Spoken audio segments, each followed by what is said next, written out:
The Super Nintendo is undoubtedly one of the best consoles ever released. I won't add any games that came to the Amiga first for my top 50 SNES games list. I loved Star Wars when I was growing up as a kid, and I love sci-fi, so this game appealed to me. Return of the Jedi isn't my favourite of the original trilogy, but in my opinion it's the best Super Star Wars game. While it's a very difficult game, at least it has a password system unlike the first two Super Star Wars games. It's very fun to play, and you can use multiple characters. Of course, I like using Luke more because of his Jedi abilities and using the lightsaber to deflect laser fire back on enemies. The segments where there's speeder bike combat on Endor is fun as well. I like how the story in the game doesn't follow too strictly to the movie. Like just about every other kid growing up, I loved Superman when I was a kid. This was one of the first SNES games I played as well, so I guess there's a bit of a nostalgia factor. I know the game is flawed, as enemies with superior reach can land cheap hits on you, and there's no co-op. I couldn't finish this game without using cheats, but nonetheless I enjoyed it a lot. I like seeing different forms of Superman in his cybernetic form and him in other outfits. There's a bit of an emotional factor in the story because it follows the comic episodes for when Superman died and came back. I remember as a kid being in shock hearing about Superman dying. It was all over the news. The art style goes well with the comics, and the game was developed by Blizzard, the developer of the StarCraft and Warcraft games. Legend of a Mystical Ninja is a very fun and creative action-adventure game. It mixes action-adventure with mini-games that involve gambling and shoot 'em up. One of the mini-games is even Gradius. The mini-games are required to earn money for items, also for new abilities and story progression. There's many mini-games, close to 100, and many of them are wacky and fun. Besides hack and slash and shoot 'em up, there's also platforming in the game and fun co-op. The art style is great, very late 80s or early 90s Japanesey. I love it. The mini games can include horse racing, card games, dice roll games, air hockey. So there's great gameplay variety in this game to stop it getting boring. One of the drawbacks for this game is there's a fair amount of grinding required. Rocky and Pocky 2 is as Japanese as a game can get. Anime inspired and a shoot 'em up where you throw projectiles. Tough difficulty, but at least it has a password system. Has a charming art style. Reminds me of how anime was in the 80s and early 90s. Evo Search for Eden is an interesting game. It's spiritual, I guess you could say. It shows the evolution of life on Earth, starting in the ocean and evolving from being sea creatures to creatures walking on land and dinosaurs. It's an action RPG, and it's very grindy, but it has a spiritual feel to it. It's not just about science. There's a female character in the game named Gaia, who is like Mother Earth and is watching over nature, and you're supposed to evolve. You can evolve your character in many different ways, and it gives the game more replayability.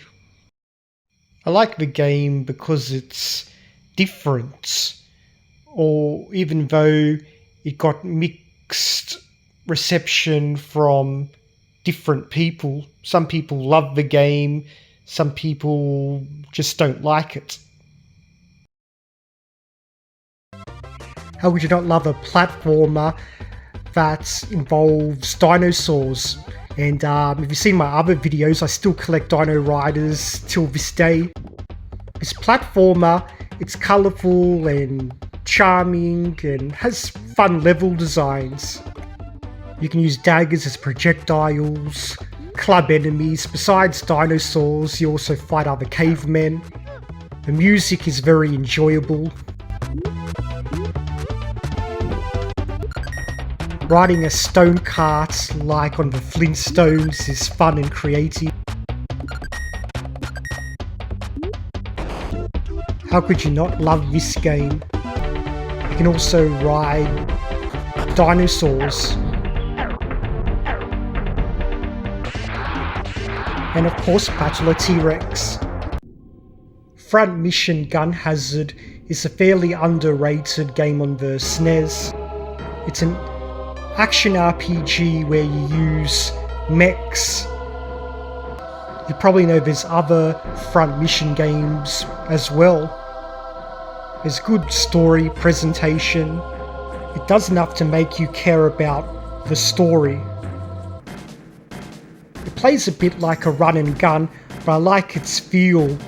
Feels like you're in control of a mech. It's not very fast paced and it has RPG elements. You can upgrade your mech. There's constantly exciting things happening in the missions. I'll let you see for yourself.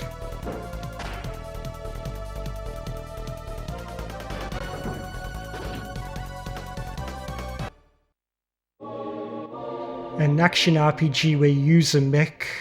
It's a side scroller and you can upgrade and earn experience points. What's not to love? It's worth noting this game was published by Squaresoft. I love playing this game at the arcade, and being able to play it on a home console was nice. Yes, I know the 3DO and Neo Geo had better versions, but it's great the SNES had a version, and you control dinosaurs, and the gameplay is simple and fun.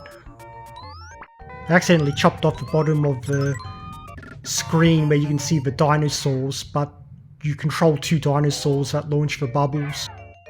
The sound and music are adorable, it's colourful, it's a pleasure and relaxing to play.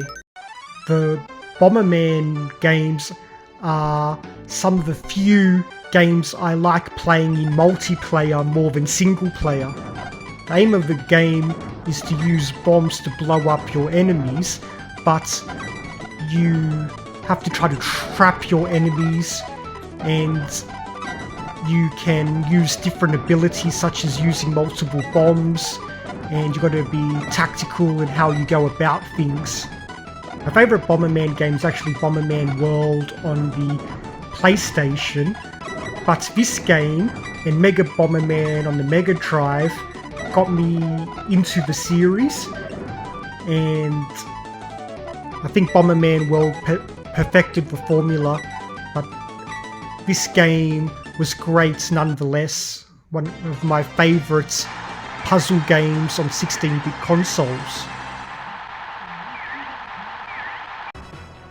Sparkster is a sequel to Rocket Knight Adventures, but the SNES and Mega Drive versions of Sparkster are both different to each other, despite both being sequels to Rocket Knight Adventures. I prefer the SNES version.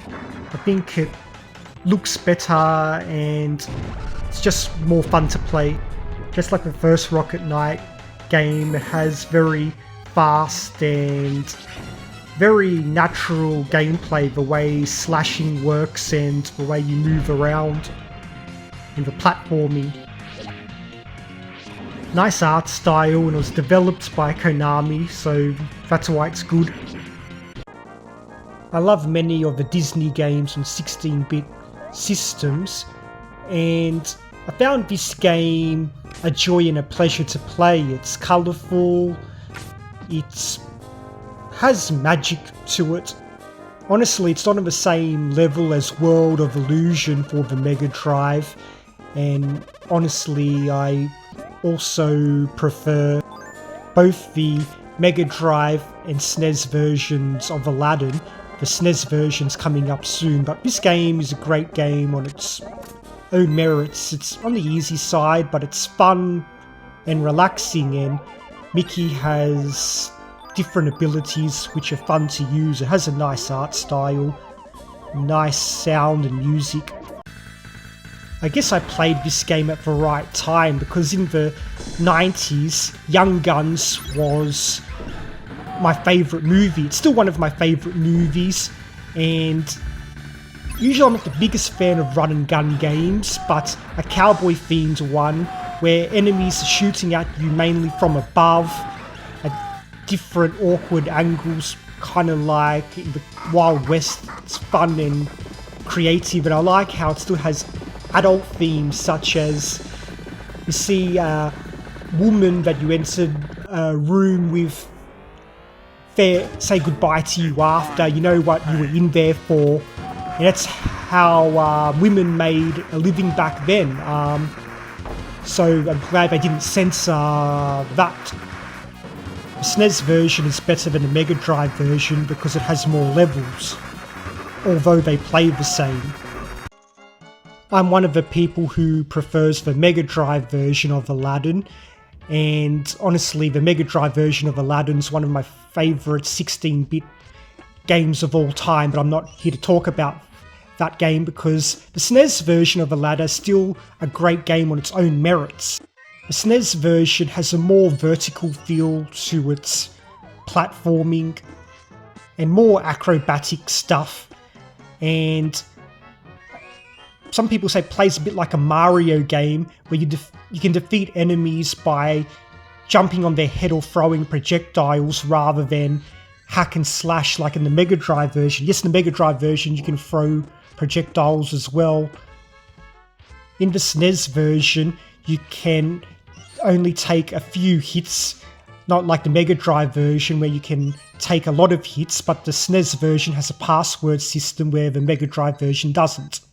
Kirby Superstar Saga includes 7 diverse games that are fun to play. I'll let you look at them yourself. Some of them play like platformers, some of them are like one-on-one fighting. There's racing. One of the games focuses more on exploration, kind of like a Metroidvania game. And even though some of the games are platformers, they have their own twist, such as one of the games, Kirby keeps abilities that he copies permanently rather than switching abilities for each enemy he inhales. That particular game I'm talking about also has side-scrolling shooter segments as well. Secret of Mana is an action RPG, so you know what to expect, but it's very colourful. It has great multiplayer. There's a fair bit of exploration to do. The drawbacks are the story feels a bit rushed. The combat mechanics feel a little bit sloppy, and the hit detection is not the best. Your AI party member will hold you back because her AI is poor. But this game is relaxing to play. Like I said, it's very colourful and has nice atmosphere. And it's a great game to play with up to 3 players. Its art style and music are so nice. If the combat and story were a bit better, this game would have been a gem. To be honest, I wasn't a big fan of the Mega Man games on the NES, but the Mega Man X series, I just like it more. People say it has a darker style to it. I like all the abilities that Mega Man gets in the Mega Man X games, such as the wall jumping and the other abilities. I find the X games to be more atmospheric, more heavily sci-fi, almost like cyberpunk. I enjoyed this game a lot. Like I said, it got me into the Mega Man series and was the reason I bought Mega Man X4 for PlayStation, which until this day is my favourite Mega Man game. And this game got me into the series. Its gameplay and music and atmosphere are awesome. I enjoyed Donkey Kong Country 3 a lot. Its difficulty is a lot more forgiving than the first two Donkey Kong games, which have brutal difficulty.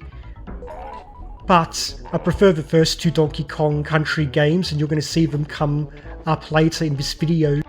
This game was lots of fun to play nonetheless, but I already had played a lot of the first two Donkey Kong Country games before I played this game, so this game didn't have the same impact on me.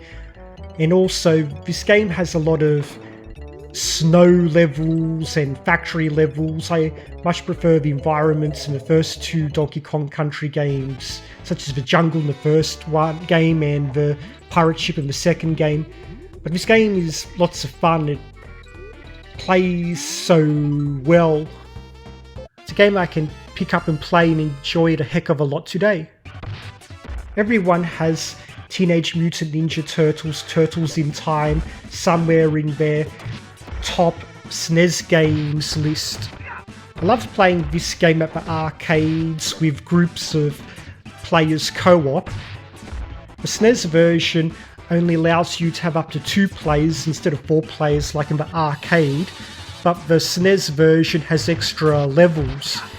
And grabbing enemies and throwing them at the screen in the SNES version is actually a skill. It's not random like in the arcade version. In fact, you need to throw enemies at the screen to defeat some bosses in this game. I grew up watching the Ninja Turtles. I rushed home from school to watch TMNT cartoons when I was a kid. I collected the Ninja Turtle toys when I was a kid. I still have my TMNT figures, and how could you not love this game? It's colourful and fun, and you travel for different periods in time. Soul Blazer is the first of the Quintet trilogy on the SNES, which are 3 action RPG games. The story for this game is very good. It might sound simple on paper, but it's presented well. An evil spirit has gone around the world and put all living things inside like a lair or prison. So you need to go around defeating evil creatures and destroy these portal things and free living creatures from the prisons, and you'll watch for life in the world being restored. It's not a long or complex story, but I like how it's not padded out. It's presented well. The combat's on the easy side and the enemies are fairly easy to beat, but it was still a unique experience. Ogre Battle is one of the best strategy games during the 16-bit era.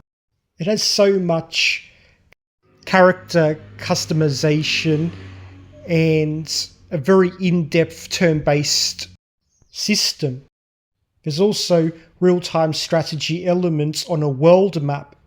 How you organize and move your party members around the world map has a big effect of what can happen in battle, especially since there's a day-night system. Certain enemies can be stronger or weaker depending on whether it's day or night, which adds unpredictability. Even though I'm not the biggest fan of politically driven stories in RPGs, the story for this game has a lot of lore and great world building and multiple endings. Its world is full of history and very character driven. It has some dark themes within its political side of the story. One of the launch games for the SNES to show off its Mode 7 capabilities, this game is very relaxing to play.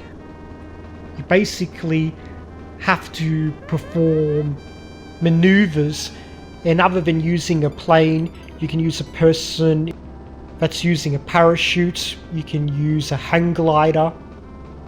So yeah, rather than combat, the game focuses on aerial maneuvers and grading system, and like I said, the scenery is beautiful, the music is relaxing, and it's a game I can just unwind to. I'll let you watch a bit more footage because I want you to see how beautiful the game looked for its time and how relaxing it is.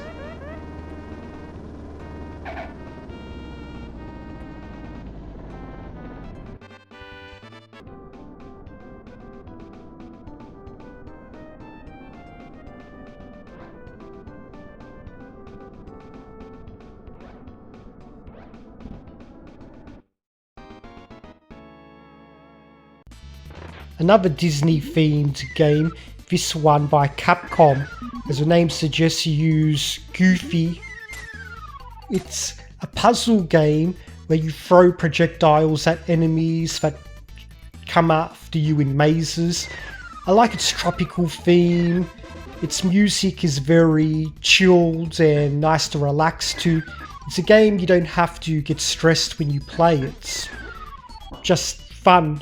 Some people say it has some of the best music on the SNES, and some of my favourite environments in a 16-bit game to relax to. Ys 5 is remembered for having a fairly engaging story focusing on a lost city in the desert, as well as characters you care about. It moved away from the bump mechanics and goes for a more Zelda style while retaining the RPG elements. It was also one of the best looking SNES games at the time. By the time of Ys 5's release, Adol had already built up a long backstory full of adventures, and this was one of these best adventures yet. The game has its drawbacks, such as the game is fairly easy and the bosses don't require much strategy. The game is short and there's not much replayability, such as secrets. Many people would have Donkey Kong Country 2 higher on their list. I prefer the original Donkey Kong Country game because the difficulty in Donkey Kong Country 2 is so brutal, and I prefer the jungle environments in the first game, plus I played the first game so much before I got around to this game. That's not to say this game wasn't a blast to play. I can see why people say the level designs in this game is better than in the original. The pirate theme is fun. I played this game a lot and I enjoyed it. There's great music, and just like the original DKC game, very natural, fluid controls.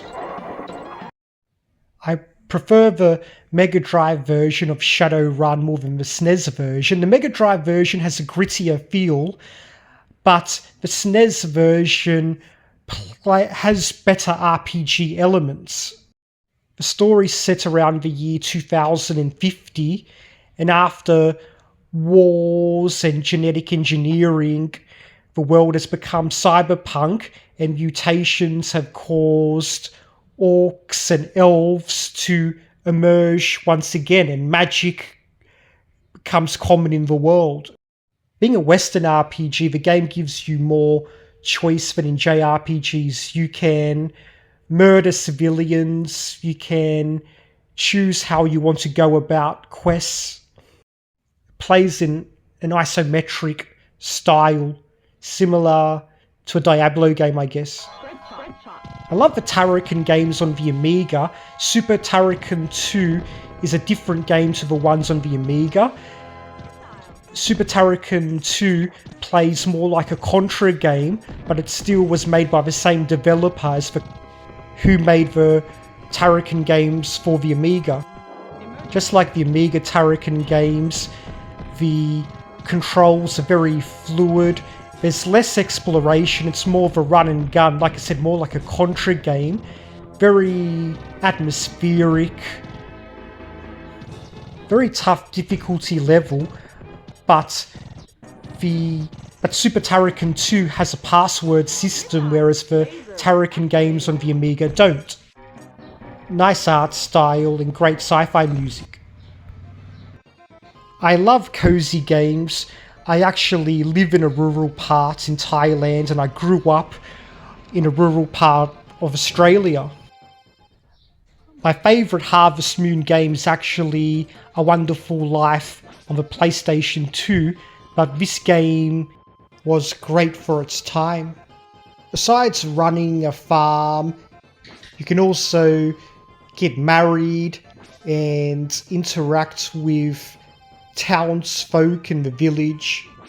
You do have to manage your time, and there's a 2-year limit for what you can try to accomplish. Getting married, attending festivals, building relationships with town folk, growing crops, raising livestock, and making money. So the game does require a bit of thought, but it's in a relaxing way, and it's a captivating experience. It's a nice little world. Breath of Fire is one of my favourite JRPG series, and this game started it all. The Breath of Fire games have very dark undertones in their stories, despite going for like a charming anime style visuals. The story for the game is typical good versus evil, but like I said, it being dark made it feel different, and I like turn-based combat, and your character can transform into a dragon. Your party members all have different abilities which you will need when you traverse the world. I discovered this game after I had already played Burning Rangers on the Saturn, and Burning Rangers showed me how fun playing as a firefighter can actually be. And this game is fun. The fire behaves like enemies, and there's a time limit and people to rescue. You don't have to rescue the people, but it's beneficial if you do, because you get extra health. This game was unique and exciting and nicely presented. Have we got a super deal for you? Super Mario All-Stars is free! Just $3.50 for postage and handling, and we're talking games! Mario's 3 greatest hits, plus the lost levels, all on one 16-bit game pack. These are enhanced Super NES versions of the all-time greats, plus the lost levels. Just purchase a Super NES Superset or Super NES Control Set. Send us some info, and we'll send you your free Super Mario All-Stars game pack. Then let the games begin! One of the scariest games I've played, enough said.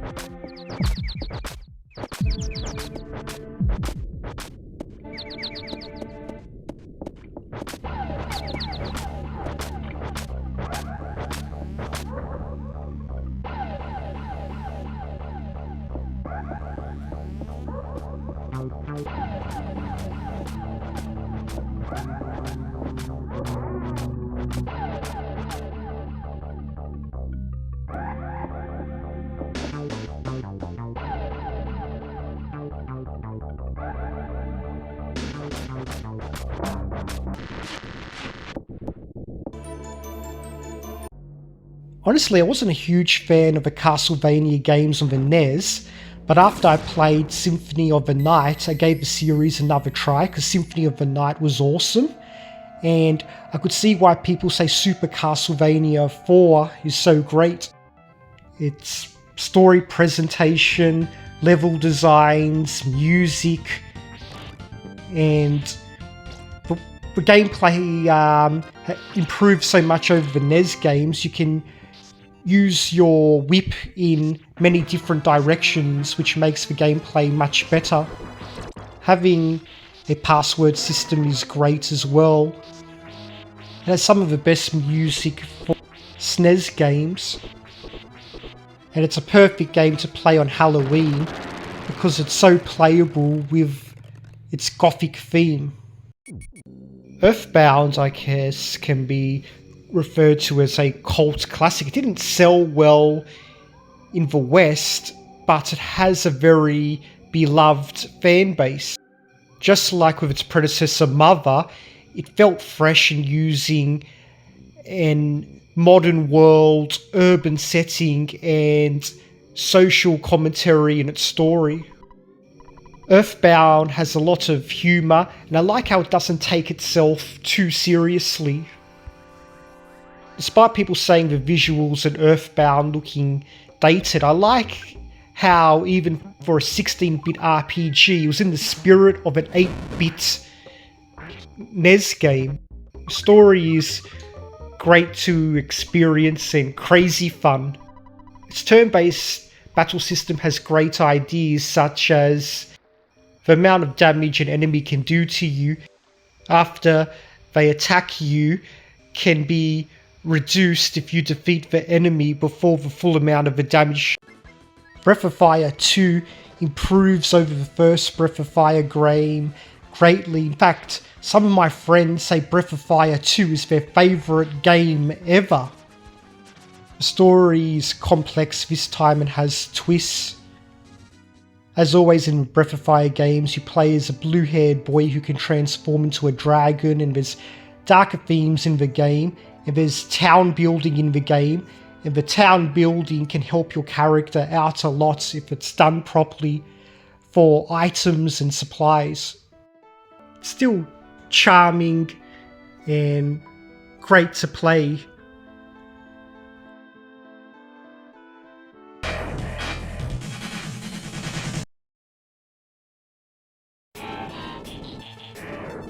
Fatal Fury Special is basically Fatal Fury 2, but with lots of extra characters, extra stages, better presentation, and tweaked fighting mechanics. It was one of my favourite fighting games of its era. It has characters that are entertaining and with unique attributes and fighting styles. As you can see, a big Australian guy fighting in the outback in front of Ayers Rock. Fatal Fury 2 and Special helps set the foundation for the King of Fighters series, which is one of my favourite fighting game series. The SNES version of Fatal Fury Special looks and sounds better than the Mega Drive version. It has better presentation, although people say the Mega Drive version has better controls. But I played the SNES version first, and I think the SNES version plays just fine.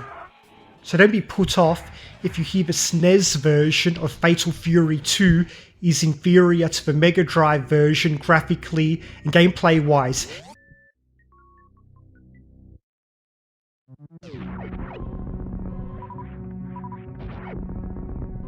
Honestly, I didn't play Super Metroid until the early 2000s, and by then I had already played Metroid Fusion, which is still my favourite Metroid game until now. But Super Metroid is awesome as far as atmosphere and gameplay goes, the feeling of isolation. I love the Alien movies with Sigourney Weaver, and the Metroid games give you that feel, isolation and being in very contained environments filled with lots of hostile alien creatures. One thing Super Metroid does better than Metroid Fusion is exploration, although I prefer the atmosphere in Metroid Fusion. And Illusion of Gaia is a spiritual successor to Soul Blazer, and there's references from Soul Blazer in Illusion of Gaia. This game is a unique action RPG. It uses real-world landmarks such as Angkor Wat in Cambodia, the Great Wall of China, and places in the Bible in real places in the world. It's got a nice colourful style.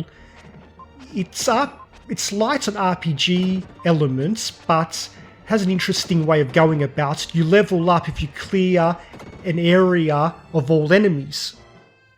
Its story doesn't have a lot of depth, and there's a lot of crazy NPCs and a lot of crazy and weird things happening in the story. Lufia 2 should be number 13. It doesn't have the best story. It relies too much on things that happened in the first Lufia game. But it's colourful, and I love turn-based. Its dungeons have lots of great puzzles that are up there with Zelda games. The enemies in the game are way too easy though. You can find monsters and evolve them and turn them into powerful party members. The game has hidden dungeons that are more challenging, and that's where these monsters will come in handy because the enemies in the main story are easy. Terranigma should be number 12. The game has some nice scenery and colourful environments.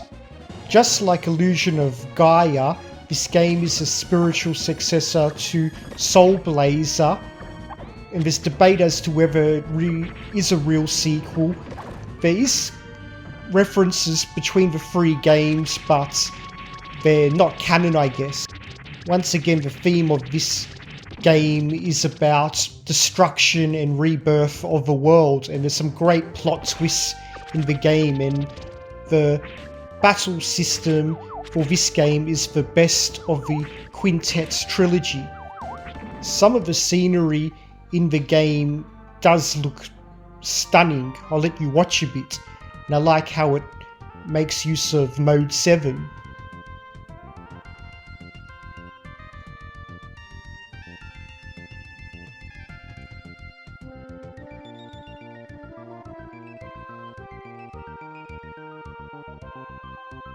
I find this game very relaxing, and it's one of the best looking RPGs of the 16-bit era. When Donkey Kong Country was released in 1994, I still remember how amazing the graphics looked when I watched a review of the game on a games review show on TV. The body movements looked fluid, and the environments looked 3D and real. Donkey Kong Country made many Mega Drive owners want to go out and buy a SNES. It's still my favourite Donkey Kong Country game in the original trilogy. I just like the jungle environments more, and because I played it first, so there's the nostalgia there. And it's not quite as brutally difficult as Donkey Kong Country 2. I could actually beat this game. That's not to say this game isn't very tough either, and it's fun. I liked using animals and stampeding over enemies with a rhino. It's got clever platforming ideas. You can use a swordfish in underwater levels. You use a frog and leap around. I'll let you watch the intro for yourself.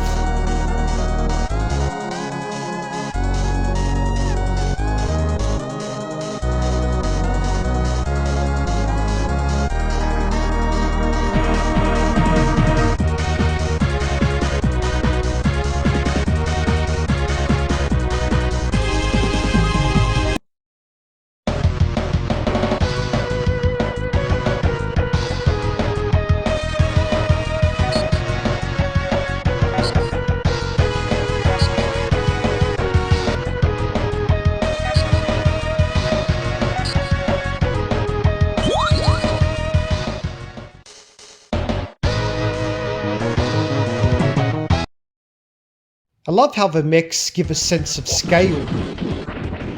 They look nearly as tall as the buildings. I like how you can fire your cannon at the press of a button and restock on ammo when you land successful hits on your enemy. Yes, like many fighting games, it takes influences from Street Fighter, but I like how it's easy to pick up an enemy mech and throw them. There's also a double jump mechanic called a boost and powerful super combos which can change the tide of a battle.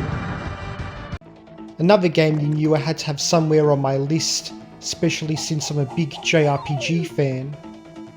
The presentation captures the spirit of Super Mario, makes it feel like a theatre play. Its turn-based combat is used in interesting ways, such as attacking environmental objects has an effect of what happens in battle, and there's real-time inputs to the turn-based system. It also has a very memorable opening. Some of the best visuals you'll see on the SNES because of the pre-rendered style. In case you're thinking, oh, it's just Mario rescuing Princess Peach again, there's plot twists in the story. I won't spoil them for you, although many people love this game so much so they rebought it, the remake for the Switch. It's very charming and was one of the best RPGs of the 16-bit era. I keep this copy of Yoshi's Island as a physical copy that I can play anytime.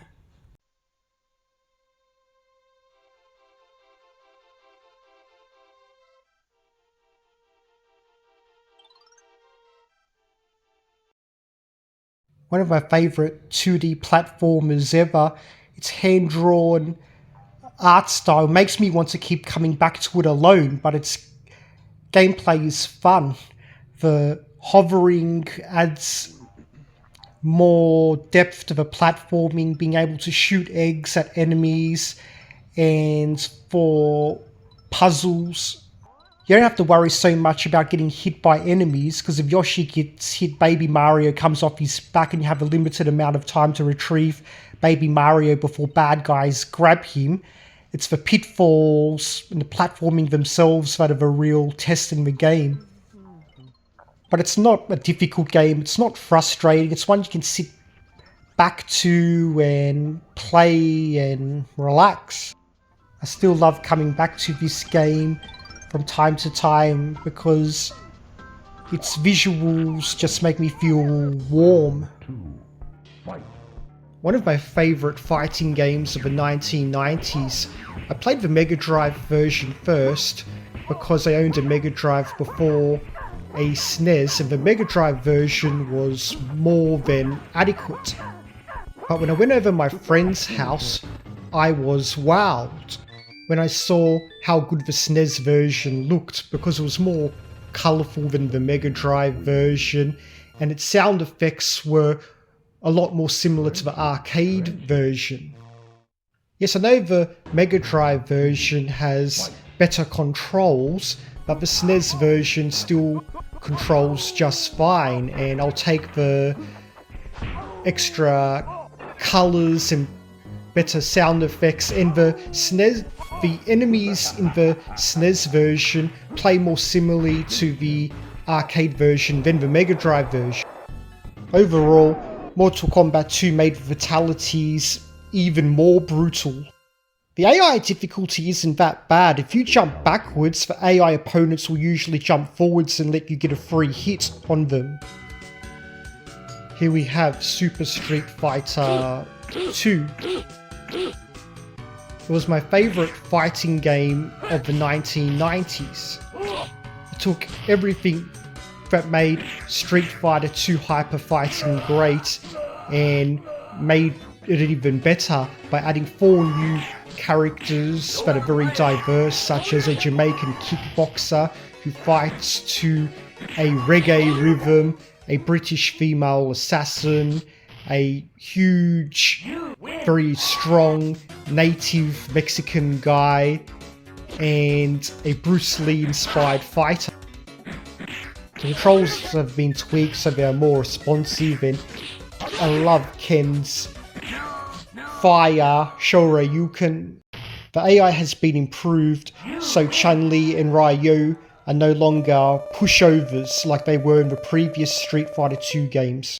I make sure I still have a physical copy to play of The Legend of Zelda: A Link to the Past.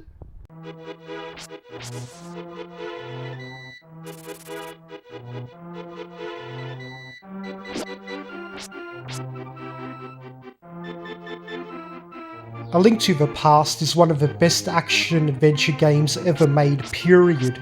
It ages so well, whether it's its gameplay, world design, music, presentation, it all blends together perfectly.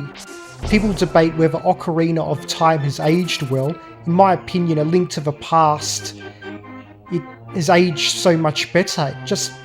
You can pick it up and play it now, and it still feels like an action-adventure game that's as good as any other, just because of its world design and gameplay. I'll rather play A Link to the Past more than Breath of the Wild and Tears of the Kingdom, because I don't like how the weapons constantly break in those games. I love using the Master Sword, and I am one of the people who prefers A Link to the Past more than Ocarina of Time now. Although when I played Ocarina of Time all those years ago, I was wowed by how revolutionary it was, but once I got over the 3D graphics, I much prefer A Link to the Past's world design and gameplay. In case you're wondering, Wind Waker is my favourite Zelda game for reasons I don't want to have to mention now. I bought the Final Fantasy Pixel Remaster Collection as a way to own physical copies of Final Fantasy VI and as well as Final Fantasy IV.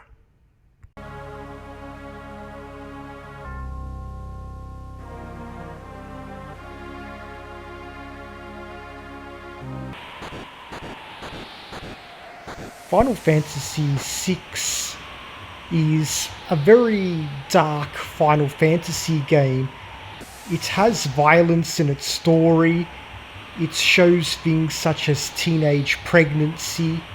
I'm going to mention some spoilers for FF6, but there's also, in the story, much of the world gets wiped out. So to a degree, the antagonist in the game wins or has his own way. The story was created in mind to make every character be like the main character and be important in the story. The story is set after a devastating war, and the bad guys are trying to oppress the people in the land, and they don't want anyone else to use the technology which uses magic because only the bad guys want it.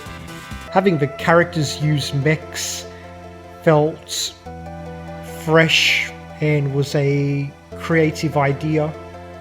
I like the atmosphere in the game. It's fairly gloomy. You care about the characters in the game in one way or another.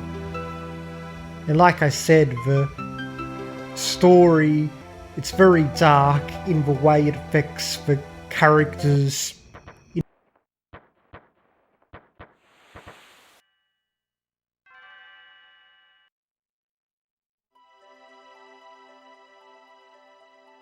Chrono Trigger is regarded by many people as the best game ever made, let alone the best RPG. The way its story uses time travel and it has many different endings. Having different endings and traveling to different time periods made it feel so fresh for its time. And its execution holds up. The game never feels old. You travel far into the past to prehistoric times, and you also travel far into the future when it's post-apocalyptic and very sci-fi. as well as medieval times and characters from those periods will join your party. This chemistry behind them reminds me of the movie Bill and Ted's Excellent Adventure, where characters from different points in history, they can still gel well together personality-wise. Basically, in the story, you're going back through time trying to stop paradoxes from happening. And you're going to deal with things such as the grandfather paradox and other things. The story has many twists and turns in regarding timelines. The battle system is turn-based but has great ideas for how you can use different abilities. Here's my physical copy of Final Fantasy IV, so I can play it at any time. The box description is correct when it describes the story as epic, an epic journey of redemption retold.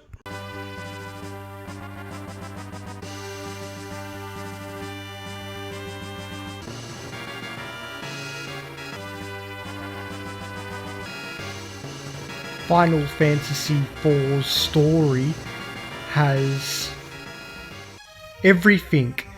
It has heroics, it has a character who's trying to make up for a mistake he made, great plot twists, and the story blends medieval fantasy and sci-fi very well. Final Fantasy IV was the first Final Fantasy games to have characters kiss. The kissing scene was removed from the Western release of Final Fantasy IV for SNES, but it's in the Game Boy Advance version and the Pixel Remaster version. Final Fantasy IV introduced the active turn-based system to make battles faster and add more tactical depth to the turn-based strategy. I'll give away some spoilers because many people have already played Final Fantasy IV. I like the hero Cecil. He's one of the best video game characters, period. The way he was tricked into blowing up a village, then he saw a little girl crying over her dead mother's body, and he adopted the girl, and you see her grow up. The story in the game lasts for years, and Cecil has a girlfriend as well, and he goes on a journey to retrieve a pearl to heal her. And the young girl he takes care of, when she grows up, she becomes the girlfriend of another character in the party. The characters are diverse. Cecil is a knight. Other party members are an Asian-style fighting monk, aliens, and ninja elf. Just like with my other favourite SNES games, I make sure I have a physical copy of Super Mario World that I keep.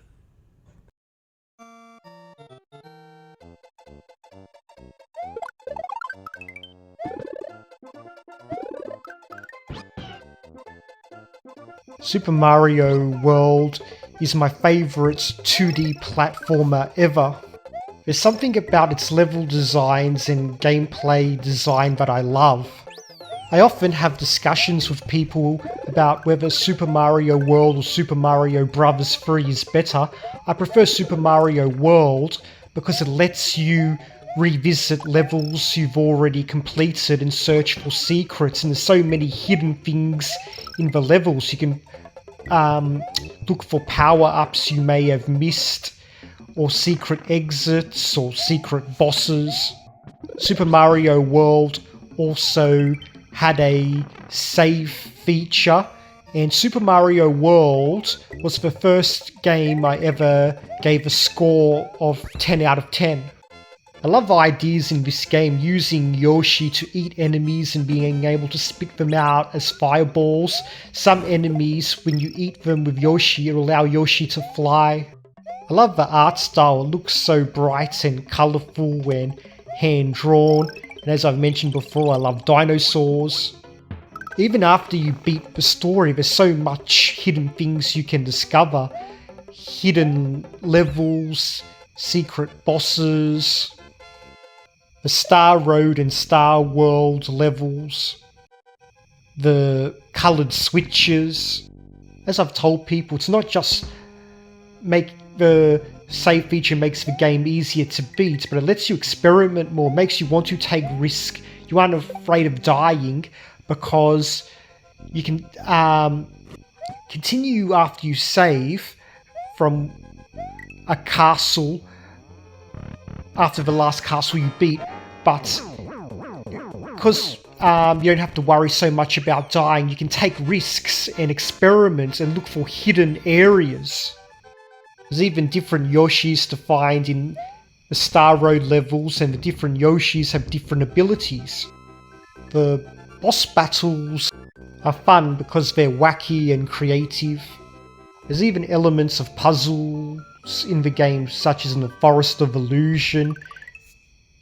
Everything about the game is executed so well, even the story's presented in a nice way. That wraps up my top 50 favourite SNES games of all time. I hope you enjoyed the video. Take care.